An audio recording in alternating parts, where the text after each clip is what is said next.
Oi, pessoal. Aqui quem fala é Gabriela Vanzodas e esse é mais um episódio do podcast Talvez. Antes de começar, queria lembrar vocês que além de nos acompanhar pela sua plataforma de áudio preferida, vocês também podem nos seguir no Instagram e no Telegram, onde estão todos os relatórios de análise do nosso time e conteúdos exclusivos sobre as movimentações do mercado.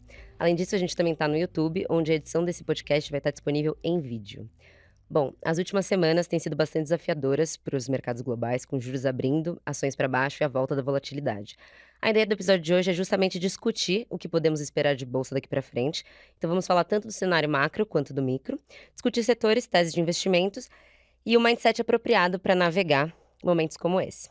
Para compor o episódio de hoje, eu tenho o prazer de receber o André Leon, que é sócio e CIO da estratégia de ações da Ibiona Investimentos, e também Bernardo Veiga, Equity Sales aqui do Itaú BBA, que vai contribuir com insights e me ajudar a moderar esse bate-papo. André e Bernardo, sejam muito bem-vindos. Obrigado. Obrigado, prazer estar aqui, especialmente representando a Ibiúna e contribuir aqui com o pessoal. Sucesso. Bom, Leon, antes da gente entrar nos temas de mercado, eu queria te convidar a fazer uma breve introdução da Ibiúna, falar um pouco dos fundos de ações da casa e do estilo de investimento de vocês, destacando principalmente a estratégia de long short que performou muito bem no ano passado e segue bem nesse ano também. Legal. A Ibiúna Investimentos é uma gestora independente. Hoje a gente conta com 72 pessoas no nosso time. São 32 bilhões de reais de ativos sob gestão. Nós estamos divididos em três grandes áreas. Tem a área de fundos macro, a área de fundos de ações e a área de fundos de crédito. Todas elas têm um perfil fundamentalista, tá? Então, realmente é em cima de análise, pesquisa sobre cada um nos seus setores, fazendo a gestão ativa desses fundos, tá? Falando especificamente da área de ações, hoje nós somos uma equipe de 11 pessoas, e fazemos a gestão especificamente de 3 famílias, tá? Então a primeira família são os long and shorts, tá? Então são fundos que operam exclusivamente ações, mas que têm um viés neutro, tá? Então eles não acompanham o sobe e desce da bolsa. A gente tem no outro extremo, os fundos de ação, que são os tradicionais, né, são os FIAs, aqueles fundos, que eles só compram ações. E no meio do caminho a gente tem o fundo long biased, que ele tem exposição à bolsa, mas ele pode fazer travas, ele pode fazer short, hedges, então assim, ele fica no meio do caminho e oscila conforme a nossa visão, tanto de cenário quanto das próprias ações, né, o quanto que a gente vê de upside ou downside nos ativos. Então é mais ou menos isso, assim, para você ter uma ideia, o fundo long and short ano passado, ele rendeu 35%, tá? O long bias ele deu mais 26, e o long only foi mais 12, se não me engano, tá? Então assim, a gente vai dentro de cada um com as suas expectativas, com os seus mandatos, né, os seus objetivos. Essa equipe de 11 pessoas faz a gestão, para atender justamente a rentabilidade para os nossos clientes. Beleza. Bom, eu tô honrado aí de ter a presença. A gente já se conhece há alguns anos. Eu acho que esse processo, principalmente, né, essas estratégias long short, é um processo que tem dentro da Ibiúna muito diferenciado. E acho que isso se refletiu também e continua se refletindo, na performance dos fundos. Bom, virando a página, queria falar um pouco sobre os mercados, engatar aqui o nosso bate-papo e começar pelo tema que é o tema definitivamente mais quente do momento, os juros lá nos Estados Unidos. A gente veio aí, de um momento muito bom para a bolsa, desde maio, principalmente para mercados emergentes, e nos últimos 30, 45 dias teve um movimento muito brusco nas taxas de juros, principalmente liderado aí pelos Estados Unidos, né, as taxas nos Estados Unidos. E queria entender e pegar um pouco a sua perspectiva de como que, esse movimento acaba impactando os mercados locais, o processo de vocês, de construção de carteira. Enfim, queria que você comentasse um pouco de como estão vendo essas expectativas agora e daqui para frente. É, claro. É assim, o que a gente está vendo, o que está acontecendo, né, especialmente nos Estados Unidos, eh, na verdade é parte de um grande processo de normalização de taxas de juros no mundo, tá? A gente passou, na verdade, décadas onde no mundo inteiro taxas de juros, tanto nominais quanto reais, estavam numa tendência de baixa. A gente teve um evento assim, inesperado que foi a Covid, né, a pandemia, que assim, aí as taxas realmente foram para níveis baixíssimos, os Estados Unidos foi a 0, aqui a gente foi para uma taxa de 2, que assim, sinceramente eu jamais imaginei na minha vida nem chegar perto disso, mas então aconteceu.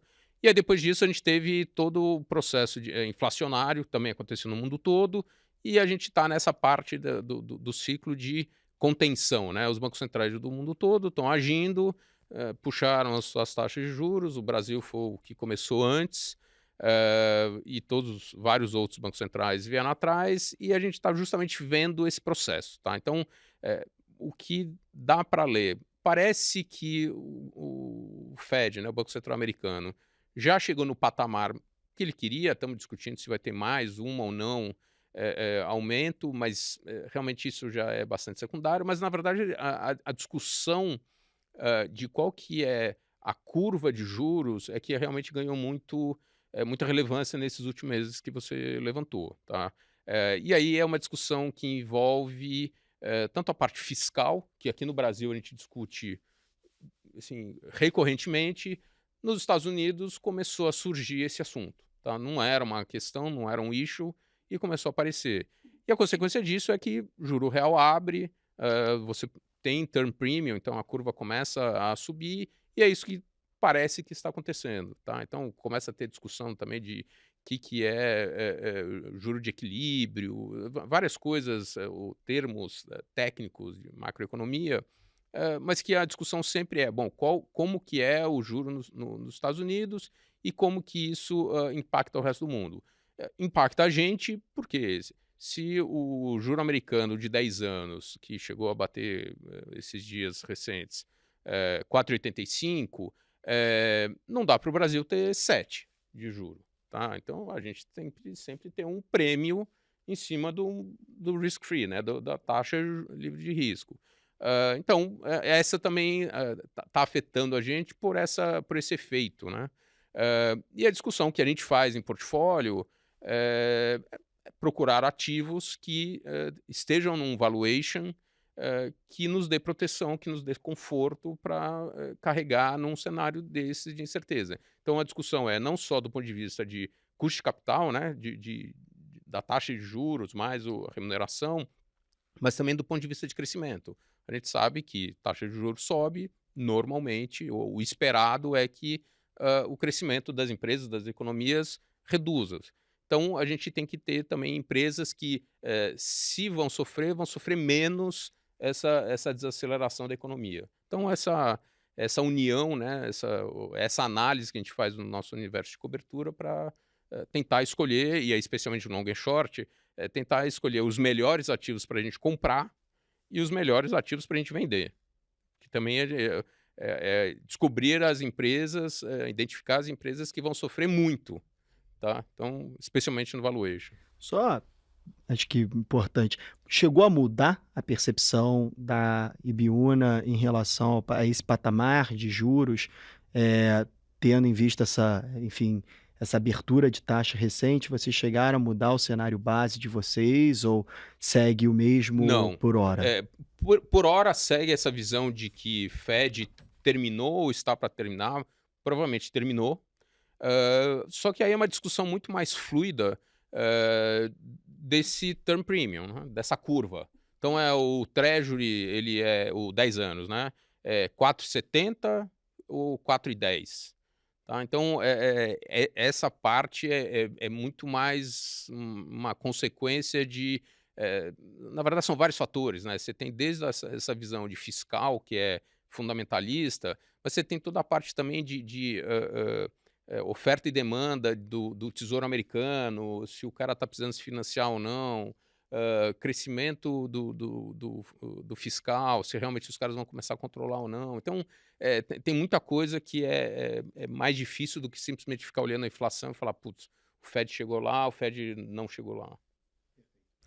Bernardo, jogando a bola um pouquinho para você agora, eu queria que você contasse para o nosso ouvinte como que você tem sentido o apetite dos investidores, tanto locais quanto estrangeiros, por bolsa.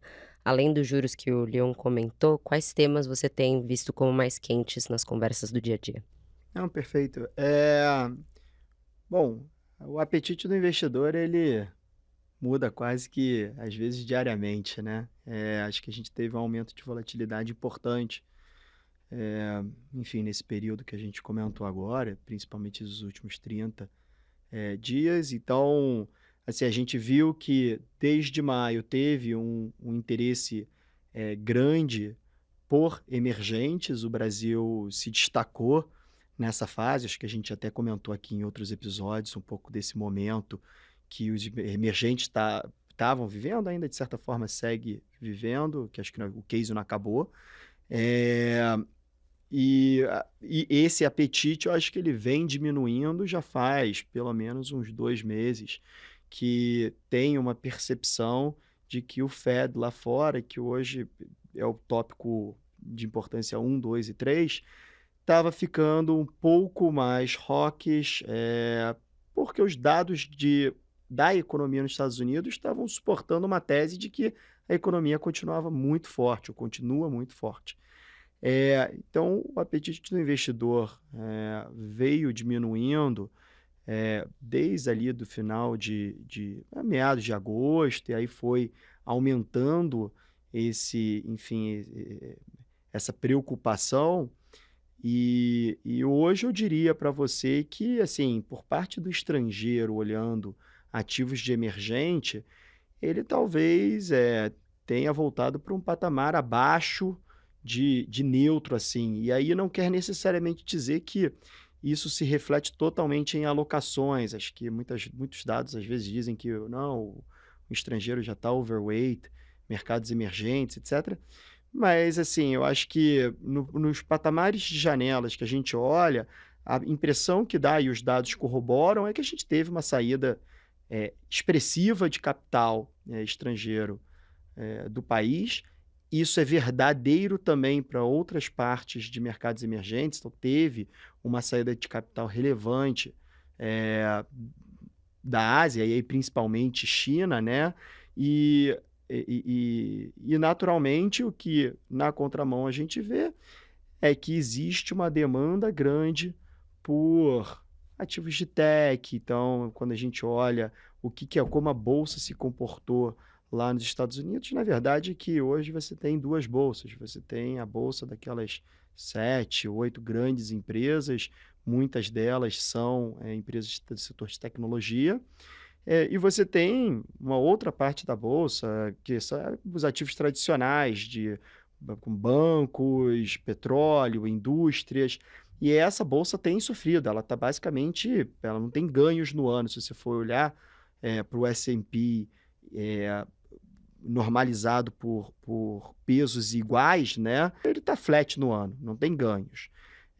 O S&P, da forma que as pessoas conhecem, o S&P 500, está subindo uns 7 no ano. É muito expressivo a discrepância entre os ativos, principalmente tech, e o resto dos setores. Aqui para o Brasil, acho que é um pouco do que eu falei. Acho que os locais eles sofreram muito com uma redução de alocação, em geral por bolsa. Acho que a gente veio de um período muito drástico de saída de capital de bolsa, naturalmente porque você tinha um patamar de juros muito elevado. Então, essa troca de ativo aconteceu. Pessoa física, as próprias instituições decidiram mover a alocação de capital para a renda fixa, e a bolsa ficou um pouco de lado. Eu acho que a gente já passou pelo pior, pelo menos é o que o dado indica, que em termos de resgate, a gente está muito próximo ali de um equilíbrio, ou seja, não está nem entrando nem saindo, e a gente vinha de meses não sabe disso, saídas expressivas da bolsa. Então, acho que a conclusão acho que o apetite por bolsa ele diminuiu progressivamente ao longo dos últimos 2 meses, a nível global. Acho que tem um pocket muito específico lá fora, que é o de tecnologia, que está vivendo quase que um mundo paralelo. É, e aí, em termos de emergente, eu acho que a gente, de repente, volta a ver o que a gente tem escutado e conversado com os investidores, que a gente deveria voltar a ver o interesse por emergentes, uma vez que a gente tenha uma confiança maior do que vai ser essa trajetória de juros lá fora. E aí, naturalmente, por consequência, um dólar desvalorizando, ou seja, um real voltando a valorizar, e os estrangeiros voltarem a olhar emergentes como um todo, e aí, consequentemente, acho que o Brasil, até nessa relação de troca, tende a outperformar. Não sei se o Leon quer complementar com alguma. Não, eu acho que eu concordo no geral. Acho que a grande discussão aqui, o grande questionamento é realmente o impacto desse cenário para crescimento para o ano que vem, tá? 2024. A gente está vendo especialmente alguns setores aqui no Brasil que foram realmente sofreram demais, né? Assim, você vê alguns setores ligados à economia doméstica, consumo discricionário, que realmente sofreram bastante. Existe uma certa dinâmica intrínseca, né, interna das empresas e diretamente da economia, que realmente corresponde com o que está acontecendo com as empresas, mas tem um pouco dessa discussão também de custo de capital, de crescimento recorrente para frente. Acho que é interessante essa visão de que a década de 20 vai ser diferente da década de 10 e da década de 2000. Do ponto de vista de custo de capital, do ponto de vista de inflação, do ponto de vista de crescimento. Então, assim, essa visão é interessante. E lógico, e assim, acho que uma das coisas também que foi muito relevante, e eu concordo com o comentário do Bernardo em relação às techs nos Estados Unidos, esse novo custo de capital, tá? Então a gente está falando de um Fed Fund Rate a 5,25, é muito diferente de 2 anos atrás, que era zero, tá? Então essas big techs, ou até mesmo as techs menores, que conseguiam financiamento quase grátis, né? Era dinheiro dado, isso muda a dinâmica para frente, tá? Então acho que com o tempo isso vai ficar cada vez mais patente e valuations vão para os lugares corretos. Eu acho até que eu esqueci de responder a pergunta completa, os outros temas, né? E eu acho que isso é importante, porque acho que uma vez que a gente superar essa questão dos juros, e eu tenho certeza que a gente vai superá-la para o bem ou para o mal, eh, eu acho que você aí vai entrar nas outras pautas. E essas pautas são micros, né? A gente tem uma situação no Brasil que ela foi deixada de lado nesse momento por conta de uma força maior, que é essa questão lá nos Estados Unidos, que permeia e impacta o resto do mundo inteiro, né? Mas a gente sabe que a gente tem nossos próprios desafios aqui. Então, hoje, quando a gente olha para a Bolsa e vê o que aconteceu na Bolsa nesse ano, a verdade é que você teve movimentos, de certa forma, um pouco similares a essa discrepância que aconteceu no mundo tech lá fora. A gente, em algum momento aqui, tinha os ativos domésticos, né, que são mais alavancados a uma queda na taxa de juros, outperformando muito aquele topo do índice Bovespa, que é muito pesado em empresas de commodities, Petro e Vale, bancos, enfim, que são empresas mais tradicionais. E hoje você tem uma série de questionamentos, não só porque os juros subiu no mundo inteiro, ele, na verdade, curva de juros abriu no mundo inteiro, né? Porque, propriamente dizendo, os juros no Brasil caiu. Mas a curva de juros, que é muito mais relevante, a gente sabe, no final, a gente vai superar isso e a gente vai discutir ICMS, reforma tributária em geral, umas questionamentos sobre o JCP, como que ele vem, se é que ele vem, né? E em que formato que vem. Ou seja, temos muita coisa ainda para discutir. A questão de fiscal no Brasil em geral é uma dúvida, né? Então, assim, eu acho que os grandes temas são 1, 2 e 3, essa parte que a gente gastou muito tempo já conversando, juros. globalmente, e aí esse impacto para emergentes no geral.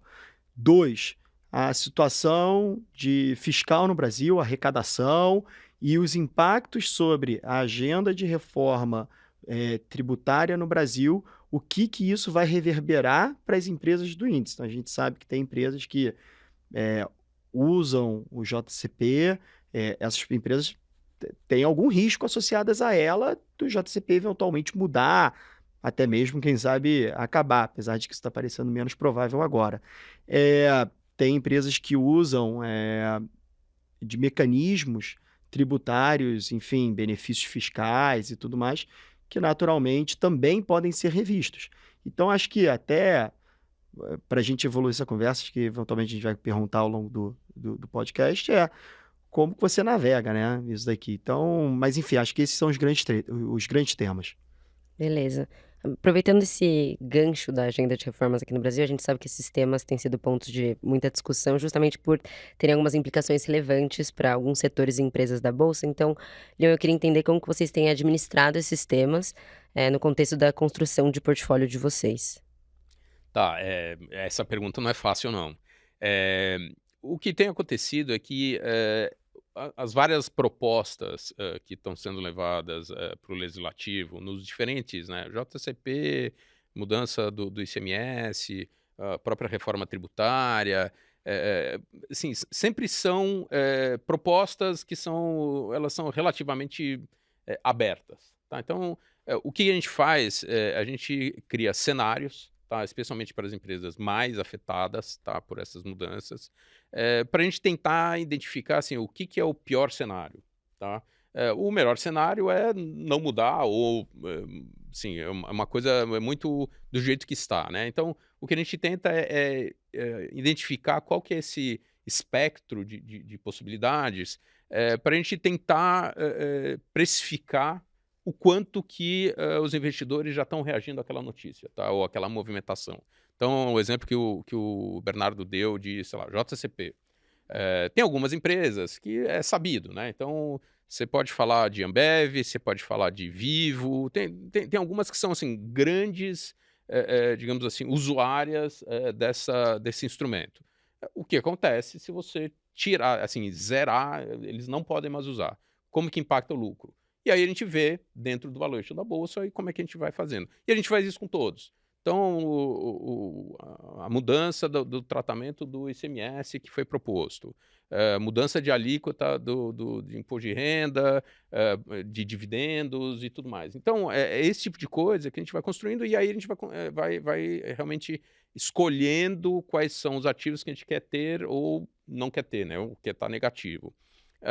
Outra coisa que a gente está fazendo, porque em cima disso, você acaba tendo uma incerteza maior em cima do crescimento das empresas. Tá? Então, uma empresa que é altamente dependente de uma, sei lá, atividade de doméstica muito forte, por exemplo, você pega varejo, você começa a ficar muito em dúvida sobre, pô, será que esse cara vai crescer 1, 3, 7%?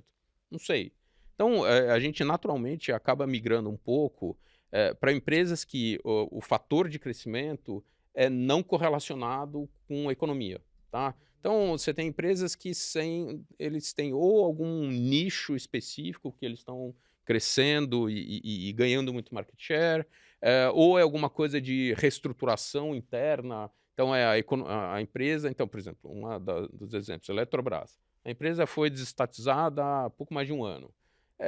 Logicamente, se a empresa crescer receita, é positivo. Só que a tese é muito mais interna, né? Realmente é melhoria de processos, redução de custos, reorganização societária, redução de passivos. Então, tem várias coisas que é o que a gente fala, né? É da porteira para dentro. Então, são coisas que a empresa tem que fazer que impacta grandemente o valor. Então, assim, são essas misturas que a gente vai construindo o portfólio. Beleza. Bernardo, agora puxando um outro tema, que é o de queda de liquidez nos mercados, por a gente ter visto a Bolsa negociando aí volumes bem abaixo dos registrados no primeiro semestre, eu queria entender como que você tem visto isso impactando os clientes no dia a dia e olhando para frente, se você acha que a gente pode esperar uma recuperação nesse volume aí da Bolsa. Não, perfeito. Eu acho que isso daí, no final do dia, impacta todo mundo, né? Então, é ruim para todos. A bolsa está ali negociando um volume menor.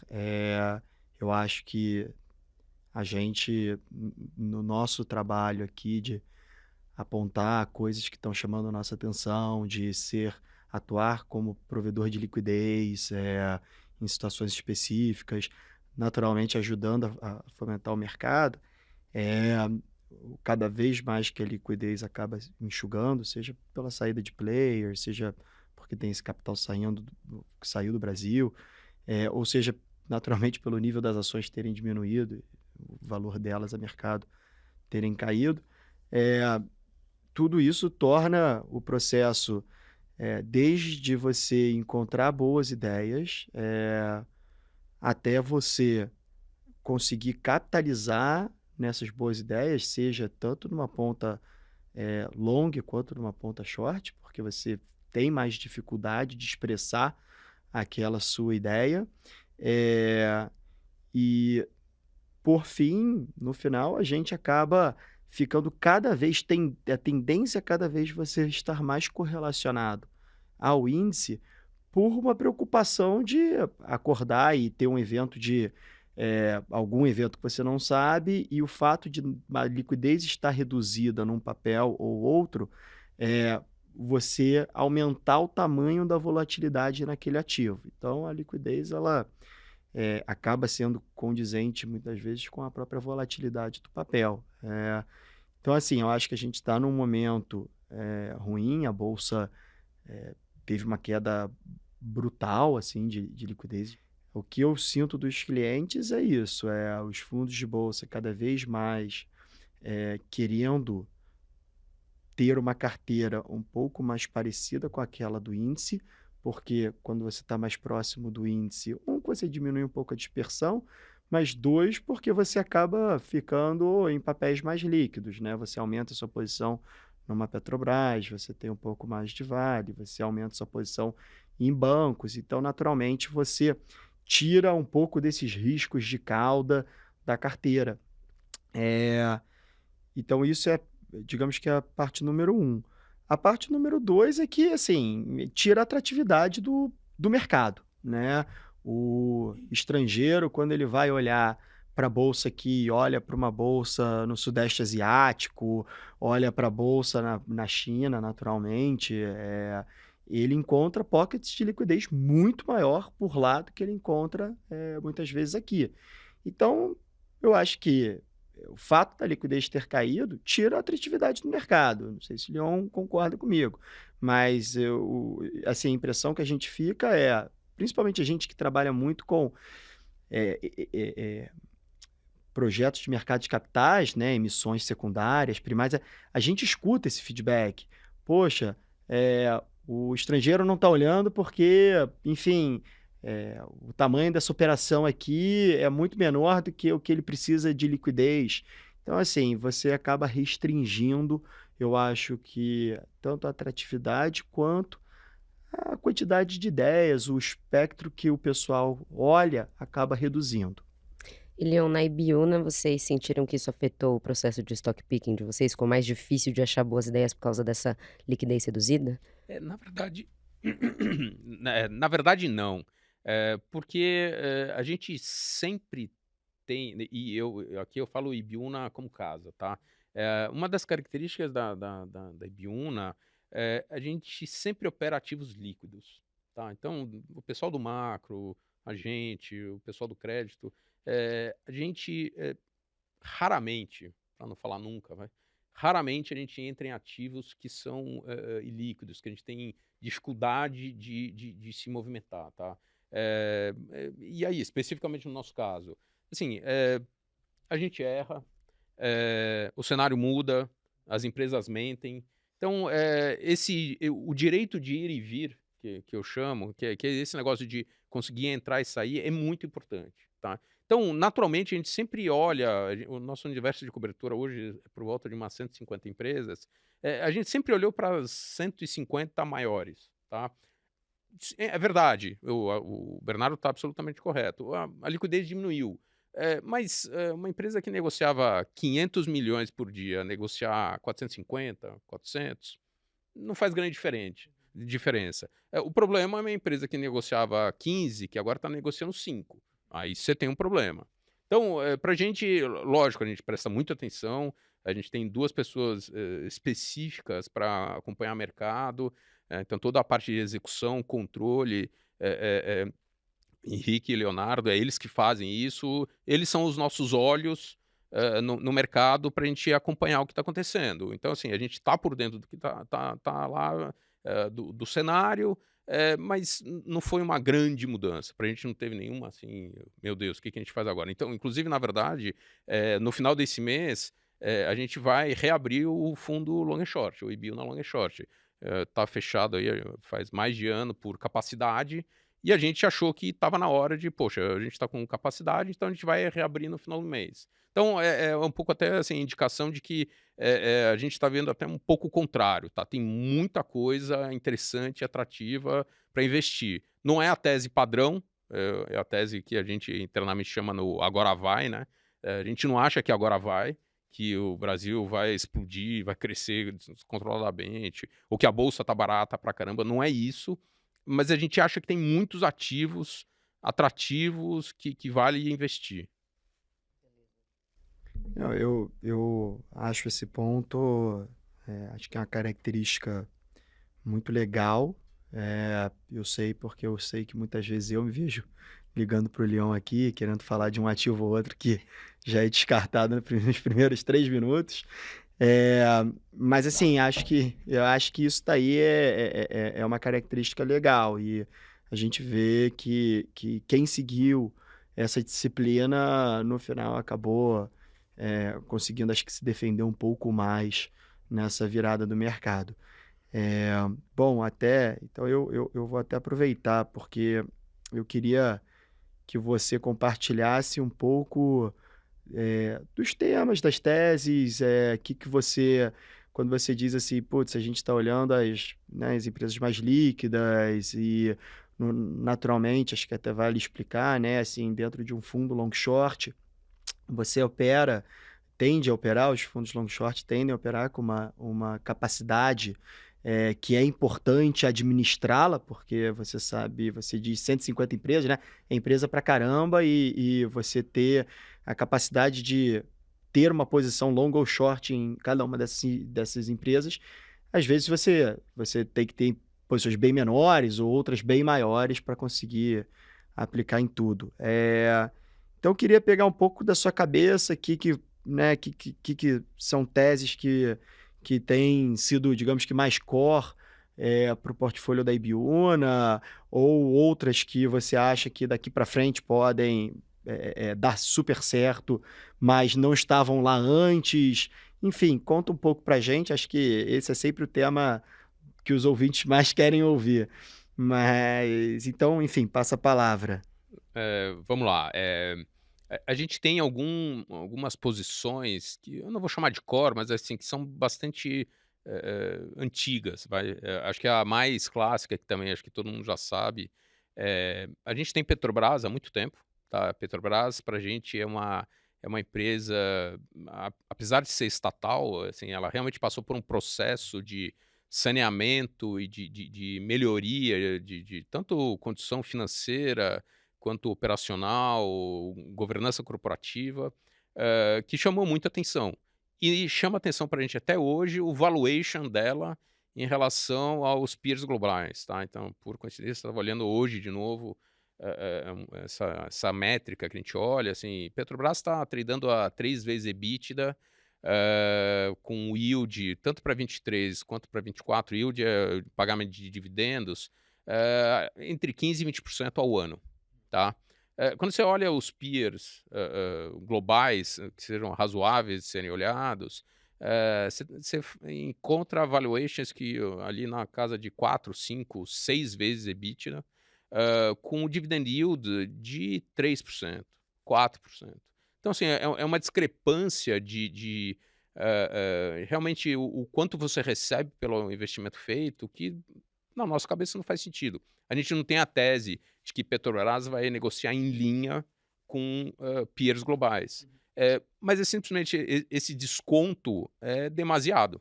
Tá? Então, a gente está lá, continua na nossa carteira, a gente gosta, está em todos os fundos, tanto no long and short quanto no long bias e no long only. Outra que era uma Brás, mas continua chamando Brás, é a Eletrobras. Então, ela foi desestatizada há pouco mais de um ano. E a gente está vendo, quando teve a oferta de estatização, a gente não participou. Era uma empresa que a gente gostava, a gente acompanha há décadas, mas que a tese era meio nebulosa, tá? A gente não entendia exatamente o que podia acontecer, a gente não conseguia enxergar o quanto que tinha ainda de melhorias para ser feito. Era aquele balanço bagunçado de estatal, não sei o quê, foi feita a operação.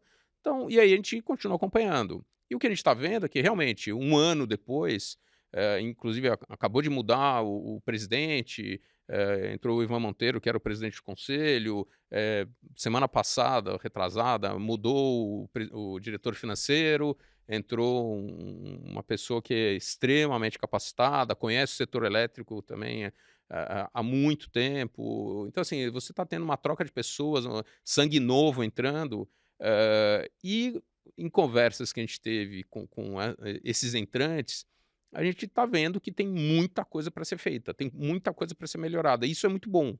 Então, assim, existe um ganho operacional, um ganho de assim, redução de passivos, otimização de estrutura societária dentro da empresa, né? Hoje, a Eletrobras, na verdade, é uma holding com N subsidiárias, então toda essa movimentação, isso vai acabar gerando muito valor. Tá? Então, essa é outra que a gente está olhando com. Já temos posição, é uma posição relevante, a gente está aumentando com calma, assim, e gostamos bastante. Aí, assim, dada essa visão de juros e de um pouco de crescimento, aqui no Brasil, mesmo com essa turbulência, a gente não pode esquecer que o Banco Central, depois de um trabalho bem feito, que ele controlou a inflação, ele foi acho que foi o primeiro ou um dos primeiros bancos centrais do mundo a começar a puxar a taxa de juros. Há 2 meses atrás, no dia 2 de agosto, ele começou o processo de corte de juros. Então, a gente já viu 2 cortes de juros de 50 bases, cada um. Até o final do ano vai ter mais 2, e aí o ano que vem, provavelmente você vai ter mais 3, talvez 4 cortes também de 50 bases. Então, o que vai acontecer é que a taxa de juros aqui no Brasil ela vai paulatinamente sendo reduzida. Tá? Você vai chegar a 9, vai parar ali um pouco abaixo de 10. De novo, para a gente é menos relevante, né? É muito mais o tamanho do custo, o tamanho da despesa financeira. Mas o que vai acontecer é que, assim, hoje a gente está num cenário que tem uma sensação ruim, né? Quando a gente vai falar quando a gente olha para o consumidor, está todo mundo alavancado, uma redução de demanda, mas na hora que você passa esses 3, 6 meses de reduções, você começa a ter essa melhora, né? Você muda a inflexão e aí você começa a ver alguma assim, reaceleração da economia. Então, a nossa visão é de que provavelmente ali entre fevereiro, março, abril, a gente vai começar a ver um pouco essa dinâmica de melhora de demanda doméstica. E chama atenção para a gente, por exemplo, malls, tá? Shopping centers. O valuation que eles estão hoje, comparando com o nível de taxa de juros e com os resultados operacionais que eles têm entregue. Tá? Então, essa também é uma posição que há 4, 5 meses atrás a gente não tinha, ou eram assim, posições quase que assim, marginais, e a gente vem construindo, trocando esses ativos e comprando shopping centers. Tá? Então, essa é mais ou menos a dinâmica do que a gente está enxergando. Tem várias outras, se você quiser, a gente vai falando aqui. Não, eu acho até só interessante, assim, naturalmente, as 2 posições que você mencionou, Petrobras e Eletrobras, no final são 2 posições que são 2 empresas que têm um case, uma no caso de um múltiplo relativamente baixo, a Petro, com potencial de distribuição de dividendos super relevante, acho que isso é uma característica importante, para as pessoas que têm o case, né? E na Elet, acho que uma mudança totalmente de acho que estratégia, né? Sai uma empresa estatal, entra enfim, um management, uma cabeça de empresa privatizada. Eh, Na sua opinião, essas teses são mais isentas de cenário macro, de eventualmente a Petro até menos por causa do petróleo, né, mas naturalmente acho que tem uma agenda na Petro de governo local e tudo mais. Eu queria que talvez você explicasse para o ouvinte, assim: "Poxa, eu tenho essas 2 posições aqui e naturalmente se amanhã, os juros subir nos Estados Unidos, eu vou mantê-las, ou não, impacta menos que talvez o resto da carteira". Talvez contextualizar um pouco dessa, digamos, percepção mais, fundamentalista da companhia para manter a posição. É interessante essa pergunta, pelo seguinte, por exemplo, Petrobras. Petrobras é uma história onde, digamos assim, a melhoria da empresa ela já foi entregue, né. Então é uma coisa que aconteceu, no governo Temer e no governo Bolsonaro, toda esse saneamento, realmente foi um saneamento que teve que ser feito na empresa. Então simplesmente é do jeito que ela está. A gente pode discutir se ela vai piorar um pouco ou não com o novo governo, mas ela está num patamar interessante. E aí, logicamente, ela é impactada pelo macro, tá? Especificamente no caso de Petro, o preço do petróleo, né? Que impacta todos os derivados, né, então diesel, gasolina, QAV e por aí vai. E percepção de risco político, né? É interessante, por exemplo, no long and short, a gente pode fazer hedge. Então, um dos hedges que a gente faz a gente, na verdade, a gente shorteia petróleo. Então, se o mundo, assim, um cenário, digamos assim, extremo, tá? Não é o nosso cenário, longe de ser, tá? Mas se o mundo entra numa recessão, o petróleo hoje, o Brent está por volta aí de 90, tá oscilando entre 85 e 95 dólares o barril. Vai para 50, que não é assim, é um cenário grave, mas não é absurdo, tá? A gente viu aí alguns anos atrás 10, 20 dólares. Mas, então assim, vai para 50 dólares. Logicamente, todas as petroleiras do mundo vão ser afetadas, Petrobras inclusive. Só que a gente está short petróleo. Então, a gente se protege, a gente consegue fazer isso também no LB, a gente tenta se proteger dessas incertezas que a gente não controla. No caso, por exemplo, do risco político, a Petrobras está num cenário que é muito interessante. Por causa digamos assim, da característica do novo governo, o governo Lula, que é um governo com tendências de expansão de gastos, eles precisam de receita. E a Petrobras, dado essa situação que ela está hoje, com uma grande capacidade de pagamento de dividendos, na verdade ela é receita para a União. O dividendo que ela declara e paga para os acionistas, a União é acionista, recebe para ela. Então, na verdade, hoje, assim, o nosso cenário é que existe uma grande possibilidade de hoje até o final do ano, o ministro da Fazenda, o ministro Haddad, na verdade, pedir, né, assim, recomendar que a Petrobras pague dividendos o máximo possível, porque ele precisa de receita. Então, o risco político, lógico, sempre existe, todo dia a gente está analisando, todo dia a gente está olhando, mas é meio assimétrico, né, é diferente do que era antigamente, porque Petrobras ou qualquer estatal era sempre usada para fazer, digamos assim, as vontades dos governantes, dos políticos. Nesse caso, eu acho que é um pouco diferente. Eletrobras, a discussão aqui é basicamente o preço de energia, tá? Se a gente entrar numa recessão prolongada, assim, de baixo crescimento, a demanda por preço de energia ela vai ficar abaixo do que estava todo mundo esperando, você passa a ter oferta em excesso de energia e o preço fica muito baixo. Eh eh, a gente vê, assim, hoje o preço já está baixo, né, está por volta aí de R$ 85 por megawatt-hora. Eh, a gente está vendo, na verdade, que existe um pouco de risco de você ter na verdade, uma subida, tá? A gente passou, por incrível que pareça, os últimos aí 18, 24 meses, por uma parte de meteorologia muito positivo. Então, assim, os reservatórios estão em níveis, especialmente comparado com os anos anteriores, em níveis altíssimos, e a gente está com uma demanda que não é uma demanda exatamente muito forte.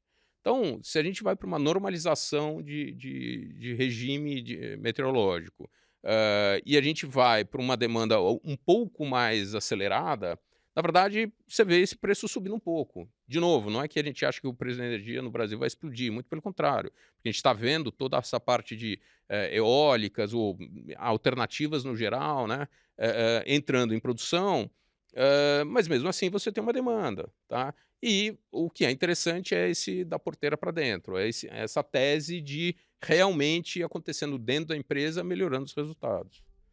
Tá? Sucesso! Acho que a gente cobriu super bem a pauta. O papo ficou até um pouquinho mais longo do que de costume, mas acho que valeu super a pena para quem acompanhou a gente até aqui. Queria agradecer mais uma vez pelas presenças e pela troca. E até o próximo episódio. Eu que agradeço pelo convite. Obrigado. Obrigado, Lyon. Obrigado, Gabi. Até a próxima.